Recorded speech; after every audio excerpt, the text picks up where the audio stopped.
الحمد لله رب العالمين.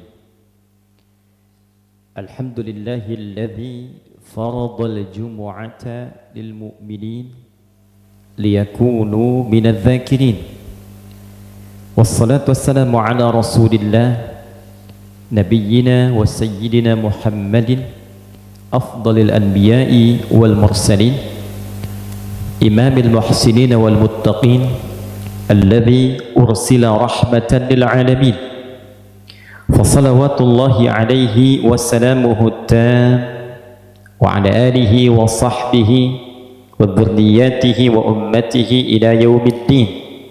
نشهد أن لا إله إلا الله وحده لا شريك له، ونشهد أن محمدا عبده ورسوله الذي لا نبي بعده. أما بعد، فيا عباد الله أحباب الله وأحباب رسوله صلى الله عليه وسلم، أوصي نفسي وإياكم بتقوى الله فقد فاز المتقون، فلا تموتن إلا وأنتم مسلمون. فقال تعالى: يا أيها الذين آمنوا اتقوا الله حق تقاته ولا تموتن إلا وأنتم مسلمون. Hadirin jamaah Jumat rahimani wa rahimakumullah. Alhamdulillah, kita mengawali Jumat ini dengan bersyukur pada Allah Subhanahu wa taala. Kita masih diberikan kesempatan untuk membuktikan keberimanan kita kepada Allah Subhanahu wa taala dengan menunaikan ibadah Jumat di pekan yang baru, bulan yang baru, dan di tahun yang baru. Jumat pertama di bulan Al-Muharram 1446 Hijrah. Semoga Jumat ini dijadikan oleh Allah Subhanahu wa taala sebagai Jumat terbaik dari sekian rangkaian Jumat yang pernah kita tunaikan. Hadirin, Al-Imam Al-Bukhari mendokumentasikan satu riwayat yang kemudian dikuatkan juga oleh Al-Imam Muslim rahimahumallahu ta'ala.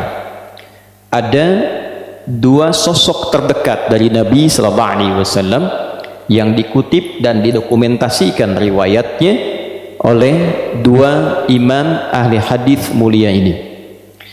Yang pertama, dalam satu dokumentasi Al-Imam Muslim nomor hadis 1163 terdapat satu riwayat yang disandarkan pada sahabat mulia Abdurrahman bin Sahar radhiyallahu taala anhu yang namanya kita kenal dengan sahabat Abu Hurairah. Satu kali beliau mengisahkan bahwa Nabi sallallahu alaihi wasallam pernah ditanya, suila an-nabiyyu sallallahu alaihi wasallam. Nabi sallallahu alaihi wasallam pernah ditanya, ayyu salati afdali? Ya Rasulullah, salat apa yang paling utama ba'dal maktubati, setelah yang fardu itu? Wa ayyu siyami afdal ba'da syahri Ramadan atau kama qala, dan puasa apa yang paling utama setelah puasa Ramadan? Maka Nabi sallallahu alaihi wasallam kemudian menjawab, wa kama qala afdalus salati ba'da salatil maktubati, salat yang paling utama setelah salat fardu itu as-salatu fi jawfil laili, yaitu salat yang ditunaikan di pertengahan malam, tahajud. Wa afdalus siyami ba'da syahr Ramadan, dan puasa yang paling utama setelah puasa yang ditunaikan di bulan Ramadan itu siyam Syahrillahil Muharram, yaitu puasa yang ditunaikan di bulan Allah, yaitu bulan Al-Muharram. Rawahu Muslim, diriwayatkan oleh Imam Muslim dalam kitab sahihnya nomor hadis 1163, dan riwayatnya tersambung kepada sahabat Abu Hurairah radhiyallahu taala anhu.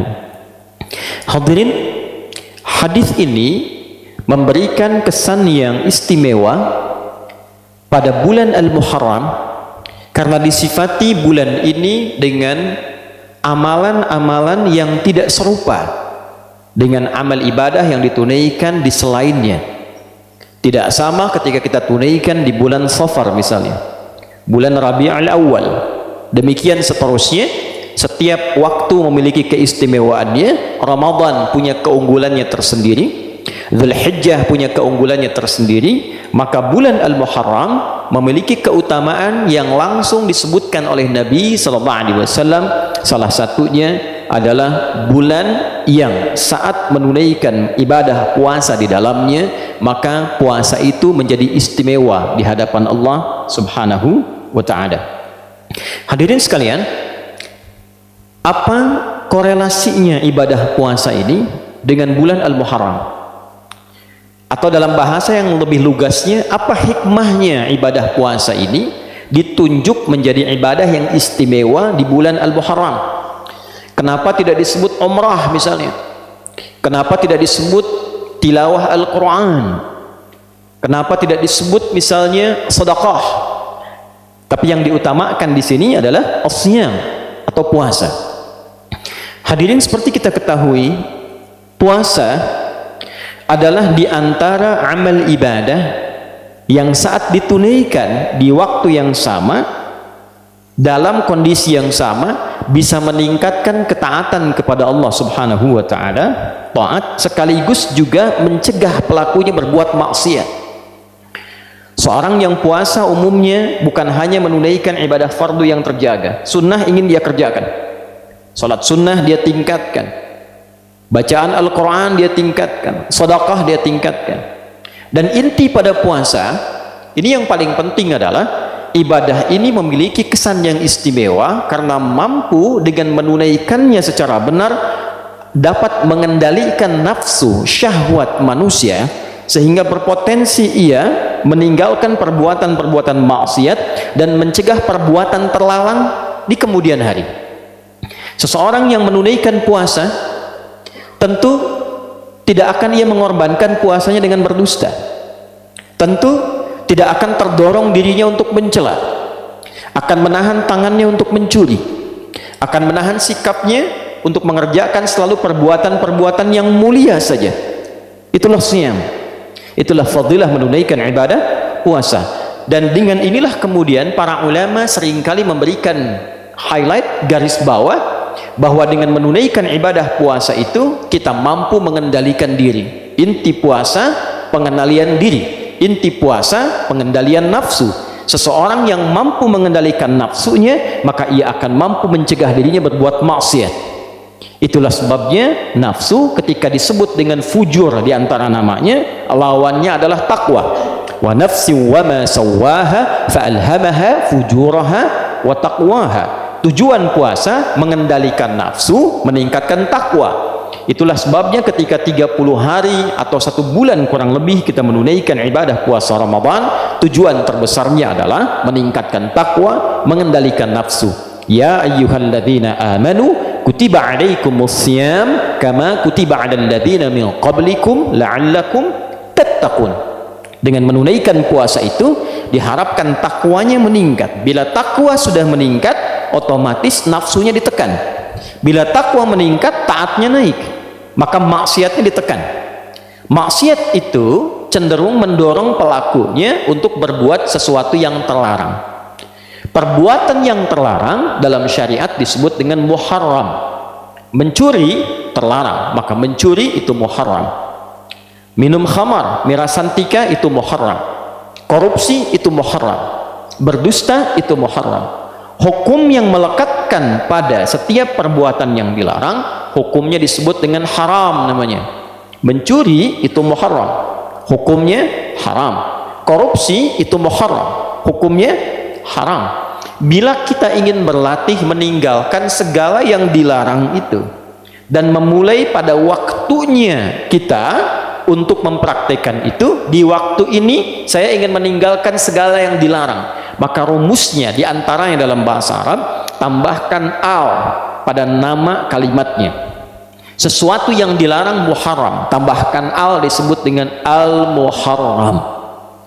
Maka bulan pertama dalam penanggalan Hijriyah dinamakan dengan Al-Muharram bukan sekedar ingin mengabadikan nama itu yang memang sudah ada semenjak di zaman jahiliyah dan jadi konsensus kesepakatan bahwa bila tiba waktu itu bulan Al-Muharram itu, maka setiap masyarakat berlatih, setiap masyarakat mencoba meninggalkan segala yang dilarang, disepakati oleh masyarakat pada masa itu.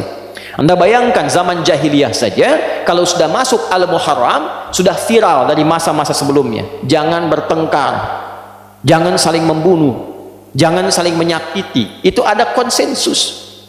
Maka Islam datang mengukuhkan itu, sekaligus memberikan satu sinyal isyarat bahwa tidak ada perbedaan syariat zaman-zaman Nabi sebelumnya yang ditutup disempurnakan oleh Nabi Muhammad SAW. Itulah sebabnya ketika satu di antara bulan Hurum disinggung dalam Al-Quran di surah ke-9 At-Taubah di ayat ke-36, ketika Allah mengatakan inna iddatasy syuhuri 'indallahi 12 syahran fi kitabillah yauma khalaqas samawati wal arda minha arba'atun hurum dzalika ad-dinul qayyim fala tadhlimu fihinna anfusakum.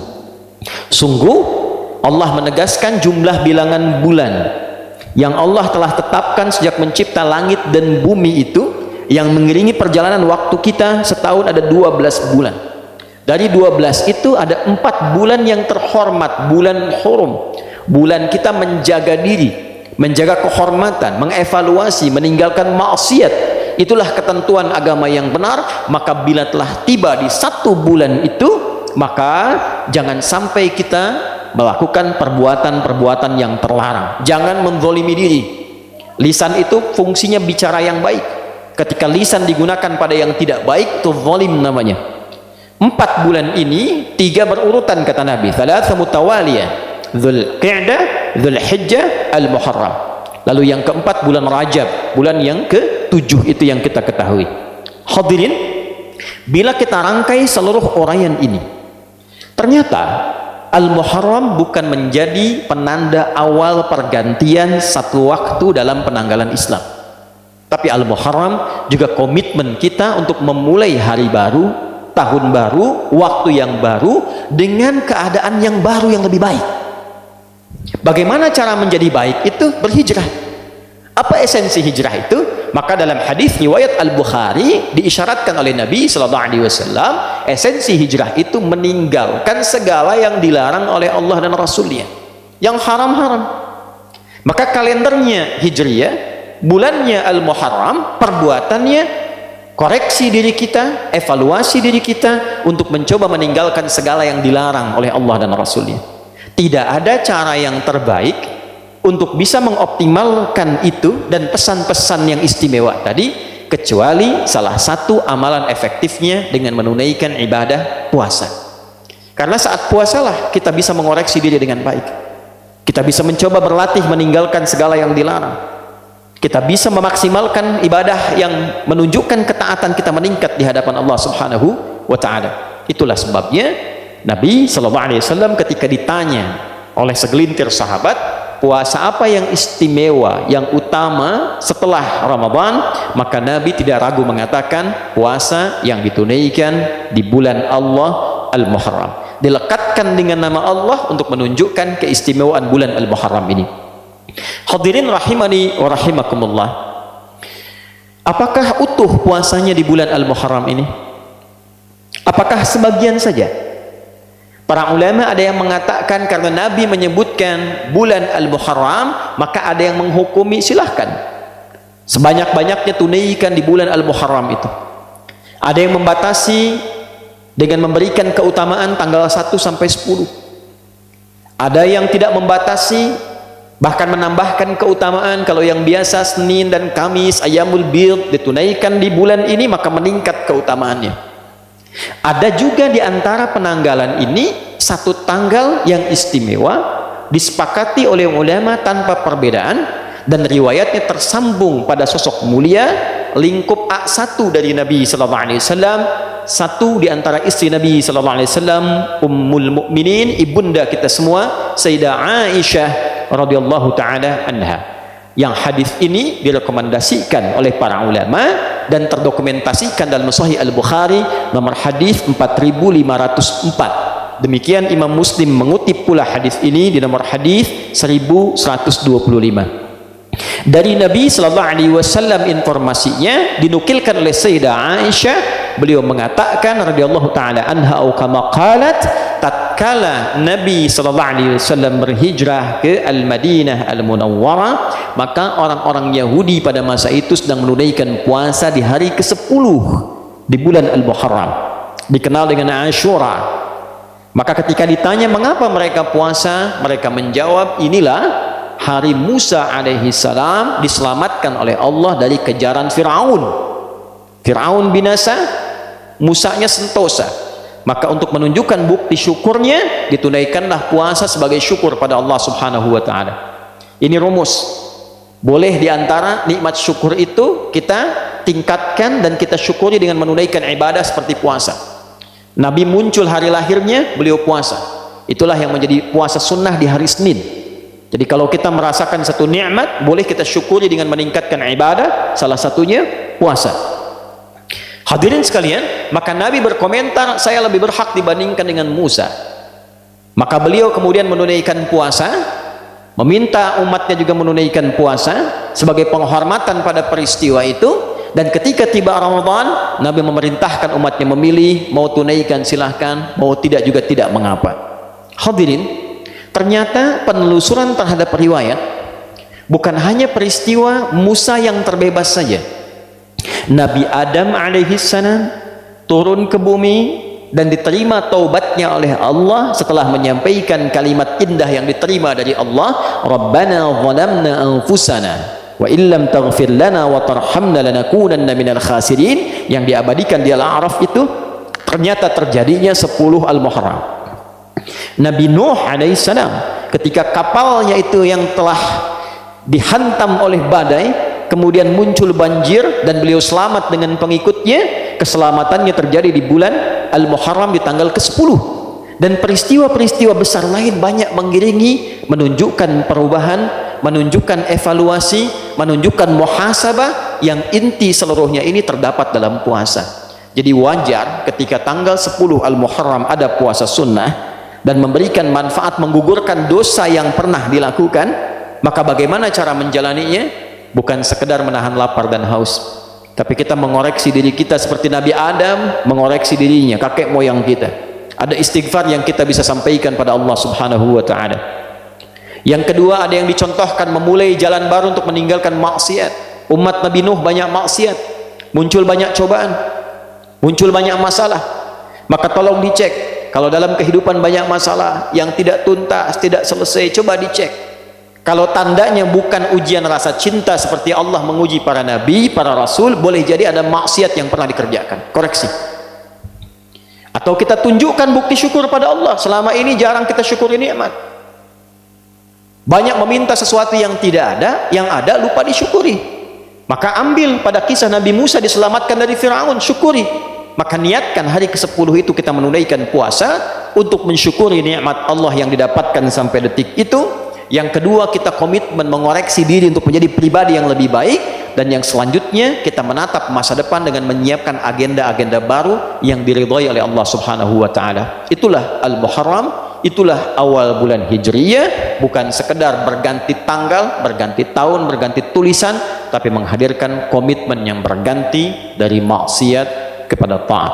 Barakallahu li wa lakum fil Qur'anil azim, wa nafa'ni wa iyyakum bima fihi minal ayati wa dzikril hakim, wa taqabbala minni wa minkum tilawatahu innahu huwas sami'ul alim. Ud'ullaha yastajib lana wa lakum jami'an.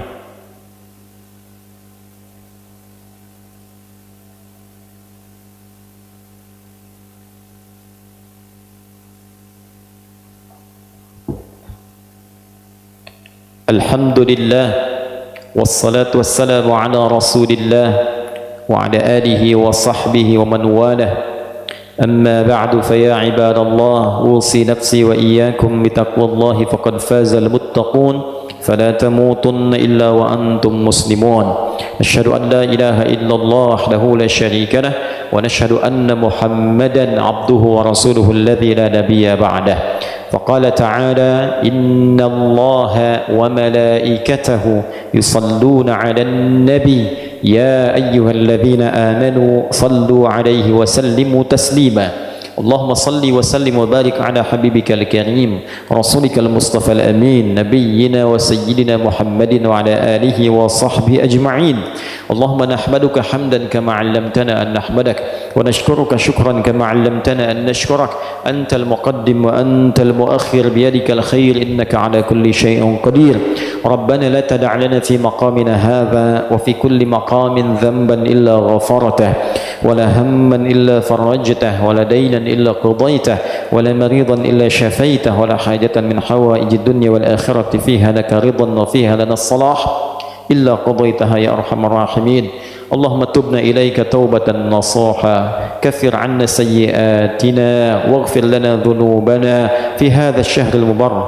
محرم يا الله شهرك المبارك المعظم يا أرحم الراحمين اللهم اغفر للمسلمين والمسلمات والمؤمنين والمؤمنات الأحياء منا والأموات إنك سميع قريب مجيب الدعوات ويا قاضي الحاجات اللهم سلمنا والمسلمين سلمنا والمؤمنين يا خير الناصرين اللهم انصر إخوتنا في فلسطين واجعل أحياءهم مجاهدين في سبيلك وموتاهم شهداء وألحقنا معهم في رحمتك يا أرحم الراحمين واجعلنا من المصلين في مسجد الأقصى قبل وفاتنا يا أرحم الراحمين اللهم احفظ بلادنا أندونيسيا واجعلها بلدة طيبة وأنت ترضاها واهدي يا الله أمراءها ورؤساءها يا أرحم الراحمين ليعدلوا في قرارهم ليخففوا حسابهم يوم القيامة يا أرحم الراحمين اللهم احفظ علماءنا واجعلهم مخلصين لك الدين يا أرحم الراحمين